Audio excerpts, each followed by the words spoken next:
અભય થઈને નિષ્પક્ષતાથી નિરપેક્ષ રીતે વાસ્તવિકતાનો અરીસો રૂપી સચોટ માહિતી લાવતો સત્યની સાથે અભય ટાઈમ્સ।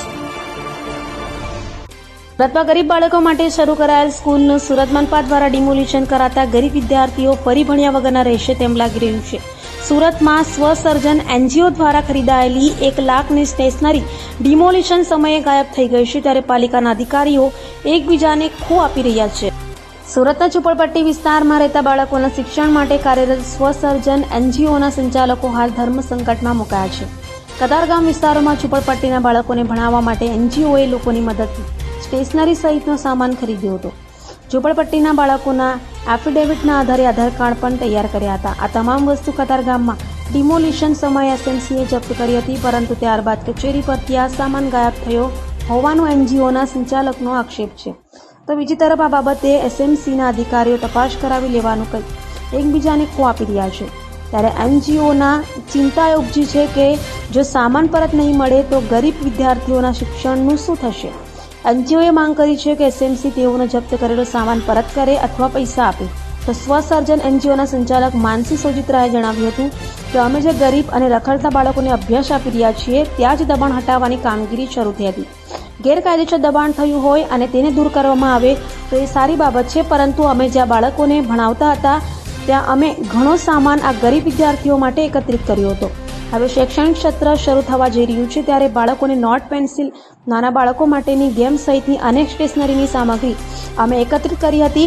જ્યારે દબાણ હટાવવાની કામગીરી થઈ હતી ત્યારે અમને જાણ થઈને હતી। પાછળથી જ એની સ્થાનિક લોકોએ જાણ કરતા અમે ઝોન ઓફિસે પહોંચ્યા હતા, જે અમારો સામાન ત્યાં અમે જે રીતે બોક્સમાં પેક કર્યો હતો તે જ રીતે પડેલો હતો, પરંતુ કાર્યપાલક હાજર ન હોવાને કારણે મેડમને મળ્યા બાદ તમારો સામાન પરત આપવામાં આવશે।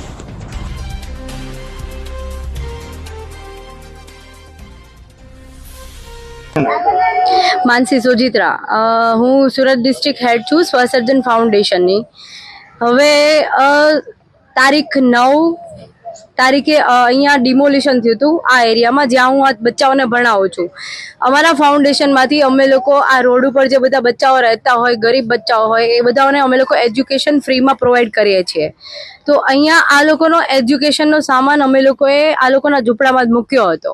હવે એ બધો સામાન અહીંયા જ્યારે ડિમોલિશન થયું ત્યારે આ ઝોન, કતારગામ ઝોનમાં આ સામાન મૂક્યો હતો, લઈ ગયા હતા એ લોકો। તો શનિવારે અમે લોકો જ્યારે આ સામાન લેવા માટે ગયા ત્યારે આ લોકોએ અમને એમ કીધું કે મેડમ નથી, તો તમે સોમવારે આવજો આ સામાન લેવા માટે, અને અમને લોકોને પરમિશન નથી અડવા માટે, એટલે તમે સોમવારે આવજો। એટલે અમે લોકો સોમવારે ફરીથી આવ્યા અહીંયા, અને સોમવારે એ લોકોએ ફરીથી અમને એવું કીધું કે તમે લોકો તમારો સામાન જે બી છે એ તમે જોઈ લો અને હોય એ બધો કાઢી લો। એટલે અમે લોકો જ્યારે એ સામાન ગોતતા હતા તો એ સામાન અમને મળ્યો નથી, ખાલી 7-8 બેગ જ મળ્યા હતા, બીજું અમને કંઈ જ નથી મળ્યું। આ લોકોના આધાર કાર્ડ ને એવું બધું કોઈનું મળ્યું છે અને કોઈનું અમને નથી મળ્યું। અને પ્લસ આ લોકોનો ડિમોલિશન કરે છે એમાં અમે કંઈ નહીં બોલી શકીએ, પણ આ લોકોનો જે રોજગારીનો સામાન હતો, જે રોજગારીની એ લોકોની જે સાયકલો હતી 3 પૈડાવાળી, એ લોકોના વાસણ હતા જે લોકો રોજ વેચીને કમાય છે અને ખાય છે, રોજ પેટ ભરે છે, તો એ રોજગારીનો જે સામાન હતો ને એની ઉપર એ લોકોએ બુલડોઝર ચલાવી દીધું છે। તો હવે આની જવાબદારી કોની? અને પ્લસ અમારો જે સામાન હતો શનિવારે અમે લોકોએ જોયો હતો, સોમવારે ગયા ને તો ત્યાં સામાન હતો નહીં। એ લોકોનું એવું કેવું છે કે કતારગામ ઝોન વાળાએ અમને એવું કીધું છે કે એ સામાન આ લોકો ચોરી ગયા છે। અગર એ લોકો ચોરી ગયા છે તો મને સીસીટીવી ફૂટેજ જોઈએ છે કે કોણ ચોરી ગયું છે, મને એ વસ્તુ જોઈએ છે। પણ એમાં પણ એ લોકોના જે કેમેરા છે જ્યાં ડિમોલિશનનો સામાન પડ્યો હતો, તો એ કેમેરા પણ એ લોકોના ત્યાં છે નહીં। એ એક જ કેમેરો નીચે કેમ છે, મને એનો બી આન્સર જોઈએ છે। અને અમારો જેટલો સામાન હતો આ લોકોના એજ્યુકેશનનો, એ અમે લોકો સ્પેશિયલી યંગ યુથ અમે લોકો ભેગા થઈને અમે લોકો આ લોકોને ફ્રી એજ્યુકેશન પ્રોવાઈડ કરીએ છીએ। તો એ બધા અમારી જે અર્નિંગ હોય છે એમાંથી થોડું થોડું કોન્ટ્રીબ્યુટ કરીને અમે લોકો એ સામાન ખરીદીએ છીએ, અને આ લોકોને ફૂડ, કપડાં, એજ્યુકેશન બધું અમે લોકો જોતા હોઈએ છીએ। તો હવે અમારી જે કમાણીની જે આ અમે લોકો આટલું સારું કામ કરી રહ્યા છીએ, તો એ આ વસ્તુ હવે ગવર્મેન્ટ તો અમને હેલ્પ નથી કરતી, પણ અમે લોકો આવી રીતે કોન્ટ્રીબ્યુટ કરીને કરીએ છીએ।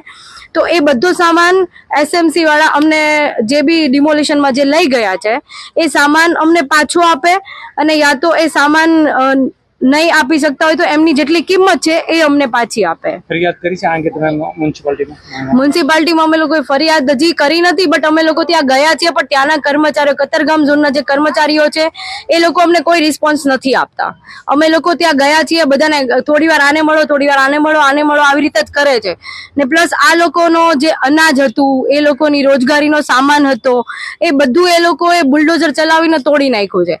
તો એ લોકો રોજ કમાવાવાળા માણસો છે, એ લોકો રોજ કમાઈને રોજ ખાય છે, તો એની રોજગારી તમે લોકોએ તોડી નાખી છે, તો એ લોકો ક્યાંથી કમાય ને ક્યાંથી ખાય?